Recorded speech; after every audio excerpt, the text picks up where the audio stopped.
vous venez de publier, Mémoire identitaire, donc je précise chez Via Romana. Pouvez-vous, nous raconter ce qui vous a poussé à écrire ce livre, maintenant en 2025 et ce qu'il représente pour vous dans votre parcours, intellectuel et politique? Alors, ce qui m'a poussé à écrire, ce livre, j'y ai été encouragé par, Bousquet de la François Nouvelle Bousquet? Librairie, François Bousquet d'Éléments de la Nouvelle Librairie, par mon éditeur évidemment, Benoît Mancheron de Via Romana et par, Mathieu, Bock-Côté, Bock-Côté. l'essayiste, québécois. Pourquoi l'avoir fait? Parce que, je pense qu'il est important que, l'histoire finalement des 60 dernières années, ne soit pas seulement écrite, par, le camp d'en face, par nos adversaires, mais que, nous puissions aussi, nous les nationaux, nous les identitaires, donner notre point de vue, notre éclairage, sur, cette histoire récente et contribuer à expliquer, ce qui s'est passé, pourquoi cela s'est passé, heu, quelles, forces ont été mises en œuvre, pour opérer ce que j'ai appelé, en sous-titre de l'ouvrage, le grand basculement. Voilà. Quelles forces se sont opposées à ceux qui résistaient. Je pense que le passé, malgré tout, éclaire l'avenir et qu'il était utile de faire en quelque sorte, ce retour d'expérience, voilà. Vous savez qu'en matière de, quand il y a un événement, une élection, ou une Mmh. catastrophe, on fait ce qu'on appelle, des La retex. retraite, On ouais, refait un retour tout à d'expérience. fait, Bah, c'est un petit peu un ouais. retour d'expérience. En tout cas, c'est une vision identitaire, c'est un angle. Vous avez quelqu'un, comme François-Olivier Gisbert qui a publié, 3 ouvrages d'ailleurs fort bien écrits, d'histoire de la Ve République. Mmh. Il couvre la même période que moi. Il le couvre sous un angle différent d'un homme du système qui a couvert les hommes du système. Il a fréquenté Mitterrand, il a fréquenté Chirac, il a fréquenté, Hollande et j'en passe. Donc de Bon, soix à donc partir de 68, à ouais. partir de 68. Donc il raconte ça de son angle à lui. C'est Mmh. intéressant d'ailleurs, il est d'ailleurs finalement très critique. Eh bien, moi je le raconte d'un autre angle en ayant Mmh. fréquenté, d'autres hommes, hein. Plutôt, Le Pen que Mitterrand, même si je cite Mitterrand, voilà, plutôt, Maigret, que, Bayrou, Ouais, ouais, voilà et j'en ouais, passe, ouais, voilà. ouais. Et donc c'est un autre angle.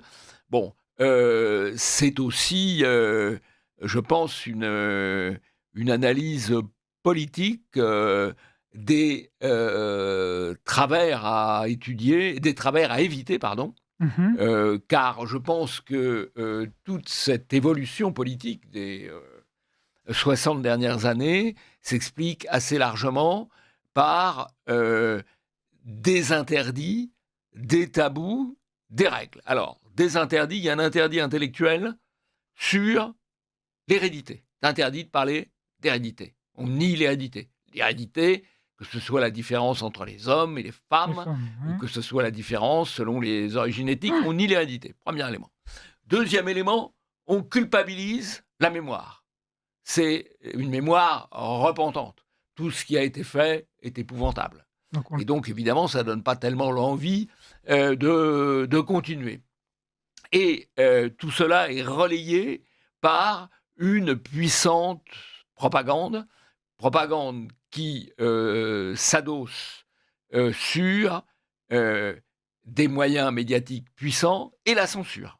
mmh. Et la censure, on retrouve ce dont on vient de parler, Voilà. les moyens médiatiques puissants n'ont pas accepté ou ont mal accepté d'être contournés par les moyens internet et les réseaux sociaux, d'où la censure, qui Mmh. est qu'un phénomène relativement nouveau.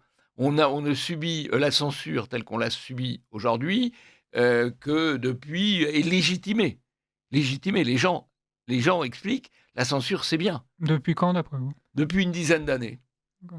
Depuis une dizaine d'années, vous avez Barbier, qui est une, grande gloire médiatique, qui a dit: «C'est quand même pas normal». Il y a une dizaine d'années qu'il a dit ça, un peu plus. «C'est quand même pas normal qu'on n'arrive pas à censurer internet. Les Chinois y arrivent bien». Voilà, c'est ça le Mmh. modèle. Et puis le dernier point, de blocage du système, tel qu'il ressort de ces 60 dernières années, c'est le cordon sanitaire. Le Mmh cordon mh. sanitaire, ça consiste à dire, il y a les formations politiques et idéologiques avec qui on peut discuter, qui sont Mmh. entre guillemets dans l'arc républicain. Je dis entre guillemets l'arc républicain J'ai compris. parce que le même phénomène existe dans les autres pays. Et puis, il y a ceux qui sont en dehors de l'arc républicain et qu'on ne compte pas. Et c'est ce qui explique la dérive à gauche, puisque si vous voulez, vous avez dans tous les pays d'Europe maintenant entre 20 à 30% de l'électorat qui est sensible aux thématiques identitaires, aux thématiques nationales, aux thématiques sécuritaires. Sauf que ces 20 ou 30% d'électorat, on ne les compte pas. Et donc, l'équilibre se fait évidemment, l'équilibre est déporté à gauche, puisque on a coupé un des bouts de l'omelette, et donc il reste dans les deux tiers, et donc il reste le tiers extrême gauche, le tiers gauche extrême gauche, C'est ça? et le tiers centre-gauche, extrême-centre, On va dire ça? et puis le reste est viré. Alors c'est valable en France. Oui, oui, On oui. l'a vu de manière incroyable lors des dernières élections législatives, où les belles âmes de LR, de Renaissance et autres ont dit il faut mieux voter pour LFI que pour le Rassemblement national. Oui. Mais on a le même phénomène en Allemagne. Aujourd'hui, en Allemagne, dans les sondages, et puisque dans les sondages, le parti qui arrive en tête, c'est l'AfD, le parti Oui. identitaire allemande. Dans la logique constitutionnelle allemande, ce serait à eux de former la coalition avec des alliés. Et il y a en Allemagne une coalition électorale naturelle en fonction des souhaits, des sentiments des électeurs, qui sera une alliance entre l'AfD d'un côté, la CSU de l'autre. C'est pas du tout ce qui se passe. L'AfD est mise de côté, certains envisagent même de l'interdire, et pendant ce temps-là, eh bien, la CDU-CSU va gouverner, les centristes, les conservateurs, on va dire, Mmh. vont gouverner avec les socialistes ou les verts Et quand ou vous les dites écolos. certains, quant à l'AfD, vous pensez à quoi, par exemple? Quand vous dites certains, vous parliez de l'AfD, là? Oui, Et vous disiez, certains, c'est-à-dire qui, par exemple, quant à ce dont vous venez de parler? Oui. bah, si vous voulez, moi, la logique politique de l'Allemagne, c'est une Oui, voilà. coalition AfD, CDU-CSU. Voilà. Et le système idéologique dominant, les médias, Mmh. les juges, et certains, oui, effectivement, certains dans l'opinion, dans les partis politiques adversaires de C'est ça. l'AfD, Voilà. disent qu'il faudrait interdire l'AfD, ce qui évidemment ça simplifierait les choses. Notamment, c'est quand même assez caricatural, les Freier Wähler, qui sont des électeurs soi-disant libres de Bavière, qui ont dit qu'il faudrait interdire l'AfD. Bah, Ah c'est oui, sûr, ça leur permettrait de récupérer une partie de l'électorat. Mais ça ne s'appelle pas la démocratie, ça s'appelle autre chose. oui, Mais si vous voulez, en tout cas, vous avez le même phénomène. c'est ça. Vous avez eu le phénomène dans la grande ville d'Anvers, Oui, euh, j'allais vous en parler. où il Oui. y a une vingtaine, 25 ans, le parti identitaire flamand, le Flamsblok, Flamsbelang, a obtenu 40% des suffrages. C'était lui qui devait détenir la mairie. Ben, pas du tout. Tous les autres se sont coalisés, depuis les conservateurs catholiques jusqu'aux maoïstes, parce qu'il y avait des maoïstes, pour éliminer, empêcher le Flamsblok de prendre la ville d'Anvers, qui aujourd'hui est une ville de plus en plus musulmane. C'est ça le résultat. Mmh. Donc vous voyez, il y a l'interdit sur l'hérédité, la repentance sur l'héritage, la propagande et la censure, et le cordon sanitaire qui fausse la vie politique. Donc la vie intellectuelle est faussée, la vie médiatique est faussée, et la vie politique est faussée par un système de plus en plus contraignant et de moins en moins supportable. Et vous en parlez clairement dans votre livre. Alors, j'en parle, là j'ai fait une analyse un peu théorique.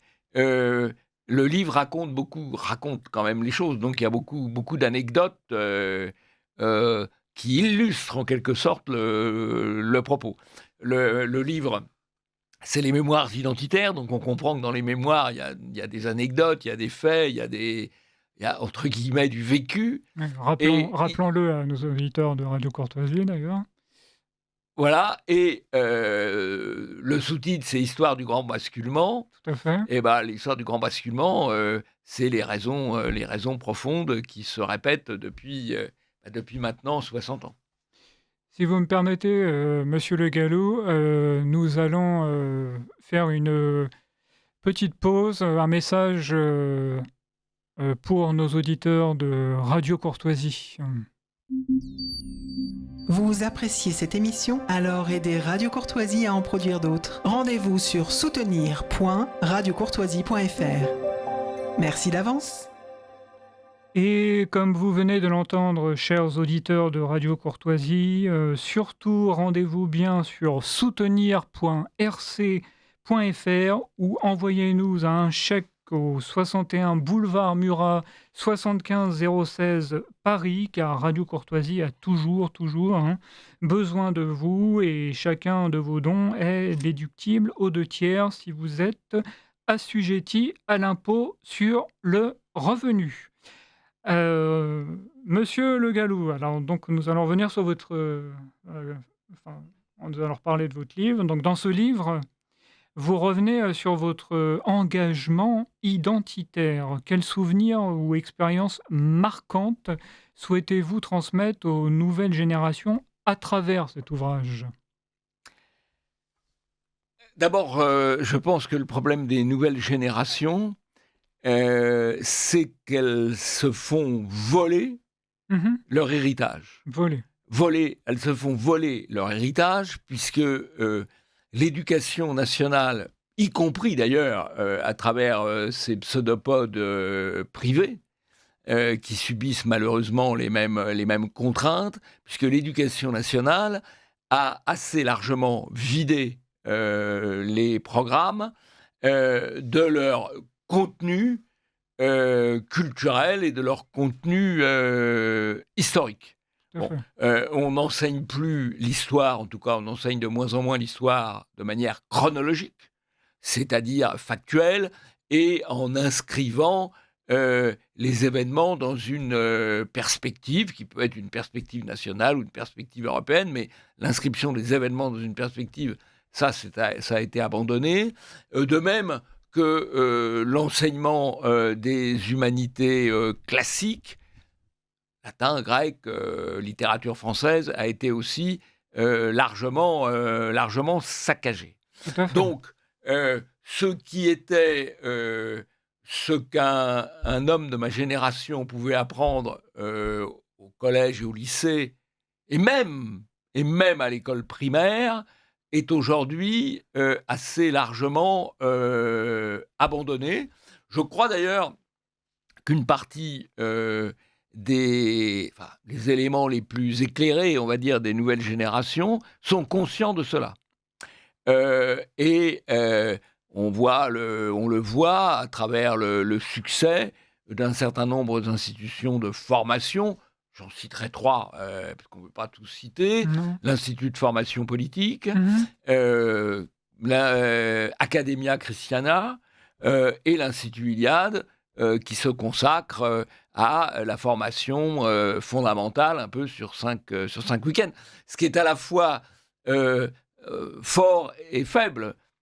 5 week-ends, c'est très coûteux finalement en temps, c'est exigeant pour ceux qui suivent cette formation, et c'est peu par rapport à ce qui pouvait être enseigné dans les temps un peu anciens en cette année de lycée.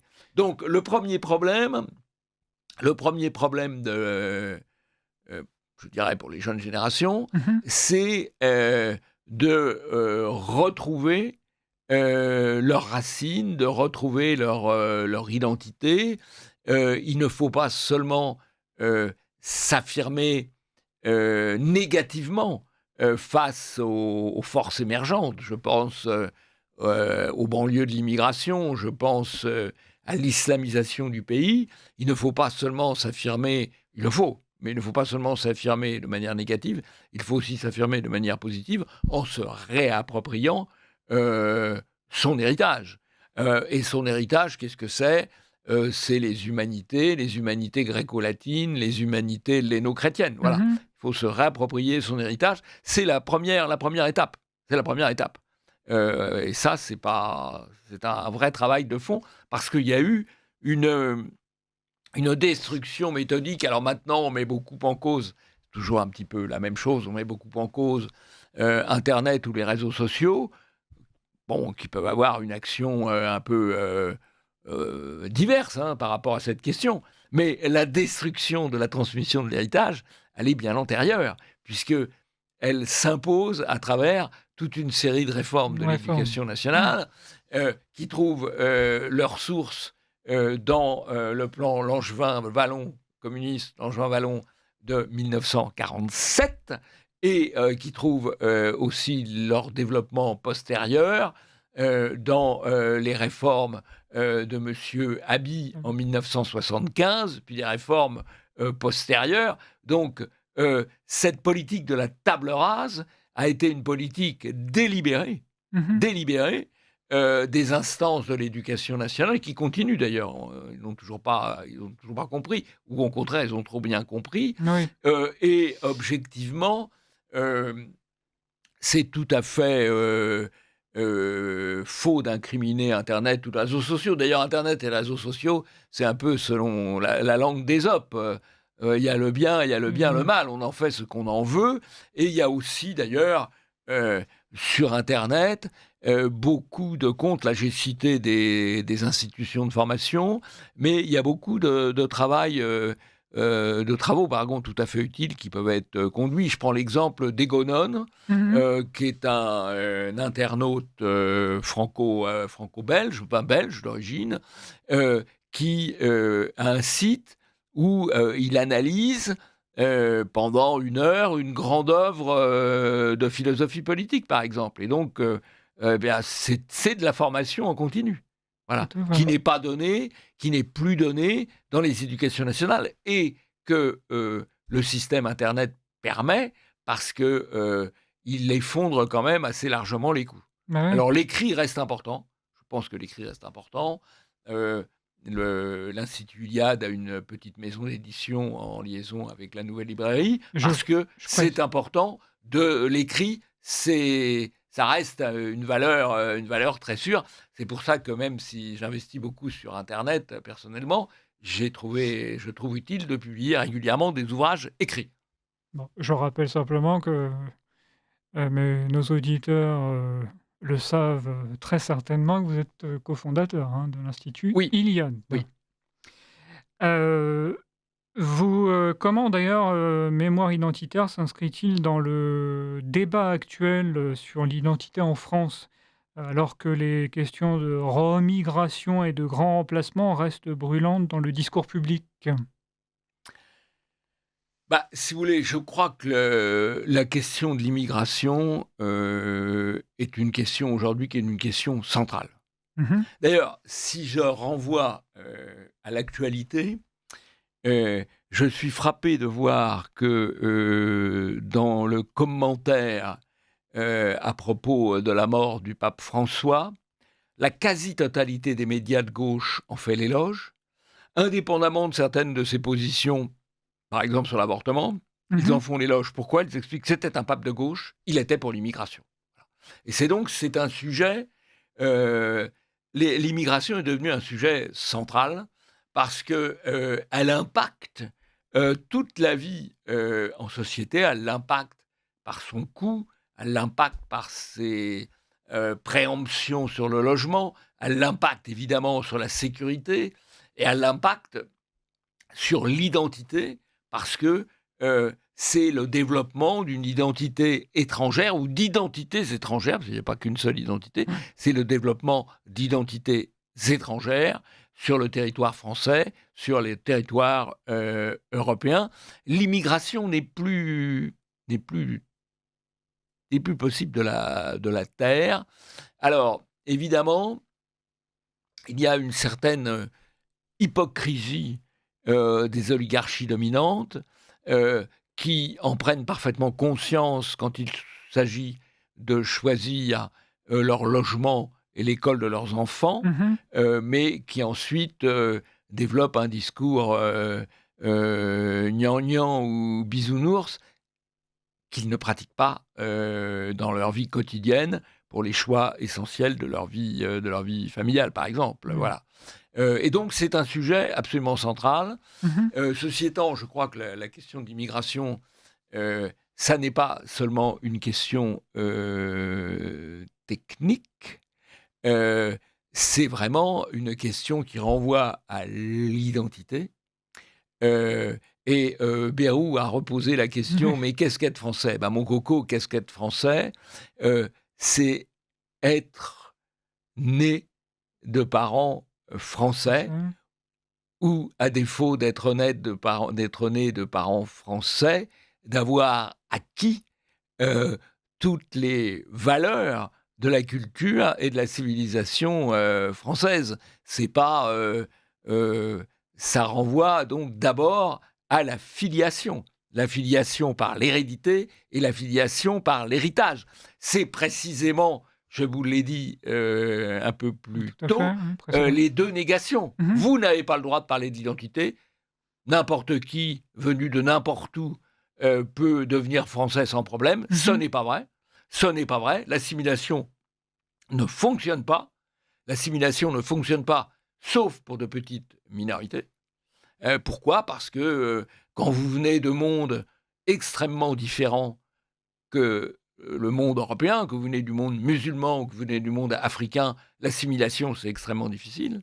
Et en plus, vous arrivez non seulement avec vos gènes, mais avec votre héritage, alors au moment même où on nie l'héritage des Européens, où on les encourage à nier leur propre héritage. Donc, derrière le problème central, le problème politique central, c'est le problème de l'immigration. Et derrière le problème de l'immigration, il y a le problème de l'identité et la question de pouvoir dire la réalité telle qu'elle est. Et donc, ça renvoie à la question de l'hérédité et de l'héritage.